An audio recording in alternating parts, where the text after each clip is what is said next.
Dati po, nung bata po ako, nangarap talaga ako maging isang professional boxer.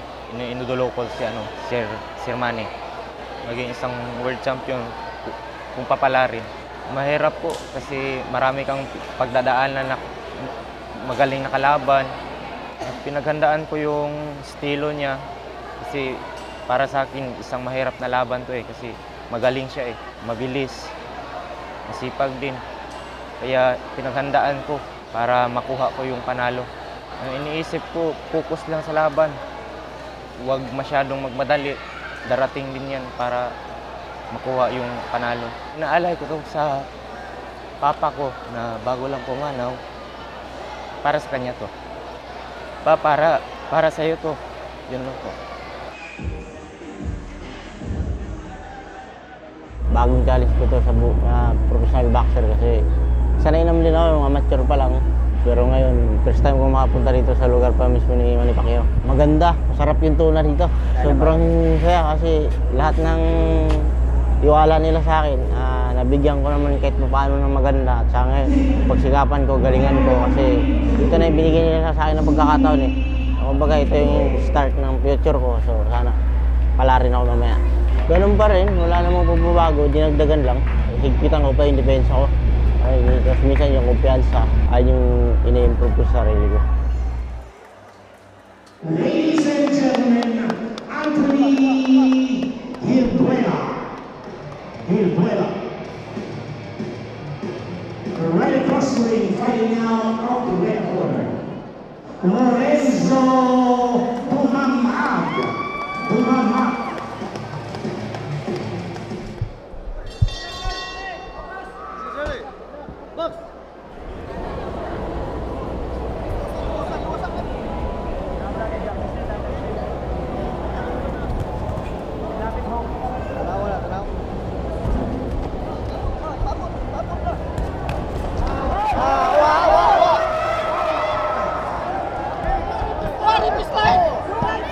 Magdapit na ako agad!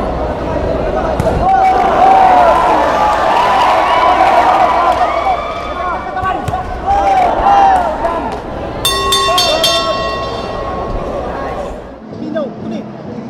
Kailangan ko! Luya na lang sa panukat mo! Agwantahan lang sa... Luya na kayo na, ha? Ginawa! Luya ba? Ha?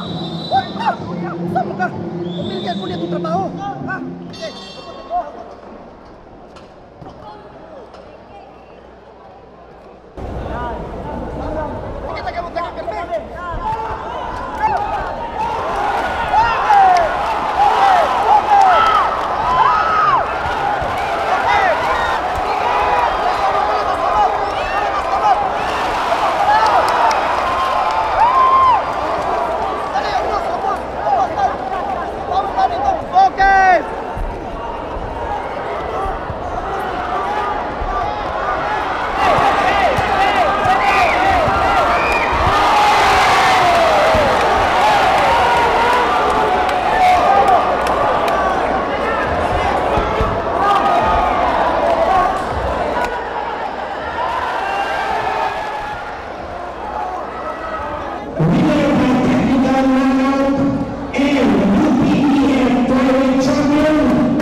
The new champion.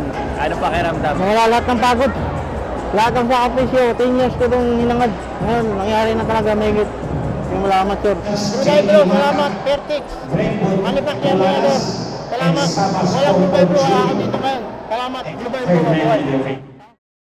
Next week on Manny Pacquiao presents Blow by Blow.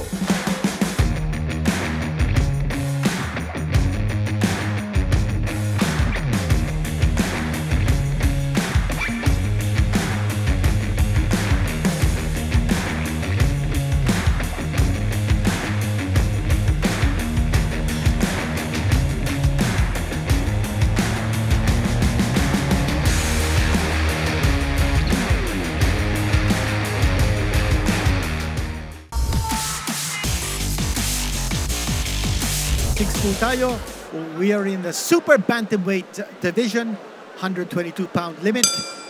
Battle of two unbeaten fighters, si Brian Cabrillos Nakakatakot po ang kanyang record. 3 wins, all wins by knockout. He has scored 2 first round pagsak na kaagad. 3, And we were just talking about Cabrillos being such a knockout puncher. 6, Hindi na Seven. babangon ito. 8, 9. I think it's going to be over. And that's it. Cabrillos again scoring a knockout. Grabe itong nangyari. Kasasabi lang natin si Cabrillos, hindi sanay ito na yung mga laban niya umabot ng round. Ito, panunin po natin kung ano nangyari. Left hand connected. That was just one punch. Watch it here.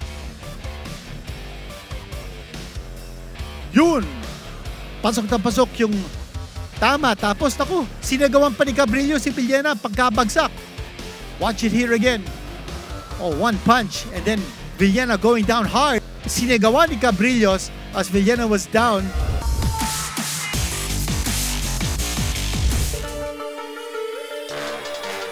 Mga kaboksing, nagbabalik na muli ang pangbansang boxing ng bansa, ang Blow by Blow.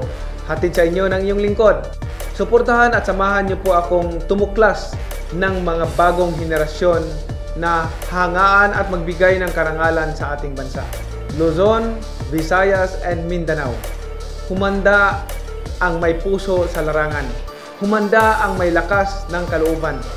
Humanda sa pagdalaw ng Blow by Blow sa inyong mga syudad at probinsya. Lahat ng aksyon, drama at tagumpay mapapanood po dito sa One Sports tuwing linggo, alas 8:30 ng gabi. Blow by Blow, laban ng Pilipino.